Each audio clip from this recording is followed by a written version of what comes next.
Hello and welcome. Have you ever found yourself mindlessly scrolling through your phone, losing track of time, even when you had something more important to do?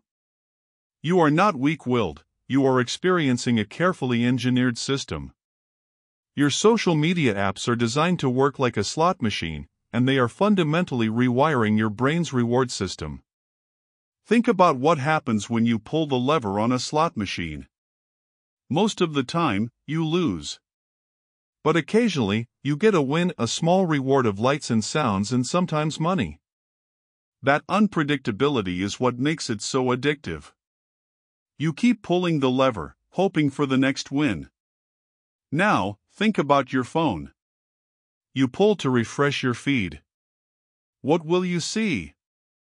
Maybe a new like on your photo, a funny video from a friend, or an important news update. Most of the time, it is just ordinary stuff. But sometimes, you hit the jackpot, a notification that someone important liked your post, a message from someone you care about, or a viral video. That unpredictability is the key. Your brain has a chemical called dopamine. It is often called the feel-good chemical, but it is more accurately the seeking chemical. It is released when you anticipate a reward, motivating you to take action. Every time you check your phone with that sense of anticipation, a little dopamine is released. This conditions your brain to repeat the behavior: pick up the phone, scroll, seek. The problem is that this constant, low-level drip of dopamine for trivial actions, like seeing a new red notification, trains your brain to value this quick, easy reward over more difficult but more satisfying ones, like reading a book or having a deep conversation. The first step in understanding this rewiring is to see your social media feed not as a passive stream of content, but as an active, unpredictable reward system that is training you to come back for more, again and again. Now that we understand the slot machine effect, let us talk about two powerful psychological forces it taps into: the fear of missing out, or FOMO, and our deep, primal need for social validation. These forces are like the fuel that keeps you pulling that digital lever, even when you know you should stop. FOMO is that anxious feeling you get when you see photos of your friends at a party you were not invited to, or when you see people posting about a new TV show everyone is watching. It is the fear that somewhere, something better is happening without you. Social media is a constant highlight reel of everyone else's life. It is curated, it is edited, and it is often not entirely real. But your brain, which evolved in small tribes where being left out could mean danger, interprets this stream of highlights as a threat. It thinks, if I am not connected, I might be excluded from the group. This anxiety drives you to check your phone compulsively, just to make sure you are not missing anything important. At the same time, social media provides the potential cure for this anxiety: social validation in the form of likes, shares, and comments. Every time you post something, you are essentially putting a piece of yourself out to the tribe for approval. When you get a flood of likes, your brain interprets it as social acceptance and belonging. This feels incredibly good. It releases a strong dose of those rewarding chemicals. This creates a powerful cycle: you feel FOMO, so you engage. You post to feel validated. You get likes, which feels good, reinforcing the behavior.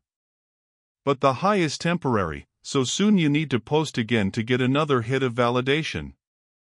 This cycle trains your brain to seek approval from a digital audience, making you more sensitive to online reactions and potentially more anxious about your social standing in a world that never sleeps. As our brains get used to the rapid-fire, unpredictable nature of social media, something else begins to change: our ability to focus. We are effectively training our brains to have a shorter attention span. At the same time, we are falling into a mental trap known as compare and despair, which can take a serious toll on our mental health. Let us talk about attention first. Social media is a world of quick cuts, endless scrolling, and bite-sized information. Your brain gets used to processing new stimuli every few seconds. When you then try to do something that requires sustained focus, like reading a long article, studying for an exam, or working on a complex project, it feels boring and difficult. Your brain, now accustomed to a high-speed flow of easy rewards, starts to crave the stimulation of your phone. It whispers, "Just check it quickly, it will be more fun." This is why you might find it harder to concentrate than you did a few years ago. You are not losing your intelligence, your brain is simply being rewired for distraction. Alongside this, the compare and despair trap is always waiting. Scrolling through social media, you are constantly bombarded with images of perfection, the perfect vacation, the perfect body, the perfect relationship, the perfect career success. It is important to remember you are comparing your behind-the-scenes life with everyone else's greatest highlights. This constant upward social comparison, measuring your ordinary life against others' extraordinary moments, can lead to feelings of inadequacy, envy, and low self-esteem. You might start to feel that your life is not good enough, even if things are objectively going well. This is not a conscious thought, it is a slow, subconscious rewiring that teaches your brain to devalue your own experiences and achievements in favor of an impossible, curated online standard. The rewiring is not just affecting our focus and self-esteem, it is also changing how we see the world and interact with people who think differently. Social media algorithms are designed to show you content that you are most likely to engage with, and this creates a powerful feedback loop that shapes your entire reality, often called an echo chamber or filter bubble. Think of an algorithm as a very attentive butler. This butler watches everything you do, what you like, what you share, what videos you watch all the way through, and even what you quickly scroll past. Its only job is to keep you on the platform for as long as possible. To do this, it learns that showing you content you already agree with and find engaging is the best strategy. So, if you are interested in a certain political view, a specific diet, or a particular hobby, the algorithm will funnel more and more of that content to you. It will also show you similar people who share your interests. Soon, your entire feed is filled with opinions and ideas that mirror your own. This feels comfortable, but it has a dangerous consequence. It makes you believe that everyone thinks the same way you do. It amplifies your existing beliefs and shields you from opposing viewpoints. When you do encounter a different opinion, it can seem shocking, wrong, or even offensive because your brain has been conditioned to see your curated feed as normal. This rewiring makes it harder for us to have empathy for others, to understand complex issues, and to engage in constructive debates. Our perception of reality becomes narrow and distorted. We are no longer participating in a public square of ideas, we are each in our own personalized theater, watching a show that has been perfectly tailored to our existing biases, which only makes those biases stronger. The changes go even deeper, affecting two fundamental human experiences: how we form memories and how we connect with others in the real world. Social media encourages us to document our lives for an audience, which can ironically make our own experiences feel less real and memorable to us. Let us talk about memory first. When you experience something beautiful, a stunning sunset, a fun concert, and your first instinct is to pull out your phone to take a picture or video for social media, you are shifting your focus. Instead of being fully present in the moment, using all your senses to absorb the experience, you become a curator. You are thinking about the angle, the lighting, the caption. Studies suggest that this act of externalizing an experience through a lens can actually impair your personal memory of it. Your brain relies on the device to store the memory, so it does not bother encoding it as deeply. The memory becomes the photo you took, not the full, rich feeling of being there. Furthermore, these digital interactions are replacing the nuanced, deep connections we build face-to-face. A conversation with a friend over coffee, where you hear their tone of voice, see their body language, and share spontaneous laughter, builds strong social bonds. This releases oxytocin, a chemical that promotes feelings of trust and connection. A conversation through comments and direct messages is a stripped-down, low-bandwidth version of that. It lacks the emotional richness. When our brains get used to these easier, text-based interactions, we can start to feel more anxious about the effort and vulnerability required for real-world conversations.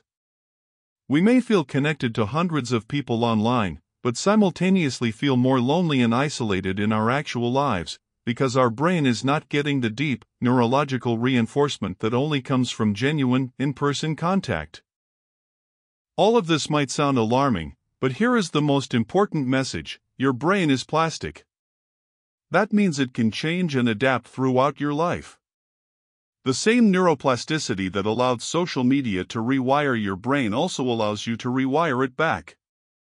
You are not stuck. You can take conscious steps to build healthier habits and reclaim your focus and peace of mind. The goal is not necessarily to quit social media entirely, but to use it with intention instead of falling into passive, compulsive use. Start with a simple audit. How does spending time on these apps actually make you feel? Anxious? Envious? Informed? Connected? Be honest. Based on that, you can set boundaries.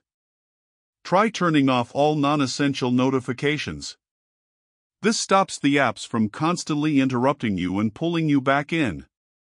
Designate specific times to check your apps, and keep your phone out of your bedroom to protect your sleep and morning routine. Most importantly, you must actively train your brain's focus muscle. You can do this by scheduling time for deep work without any distractions. Start with just 25 minutes. Put your phone in another room and focus on one task: reading, writing, creating, or simply thinking. It will be hard at first, but it is like exercise, it gets easier with practice. Fill your time with real-world rewards.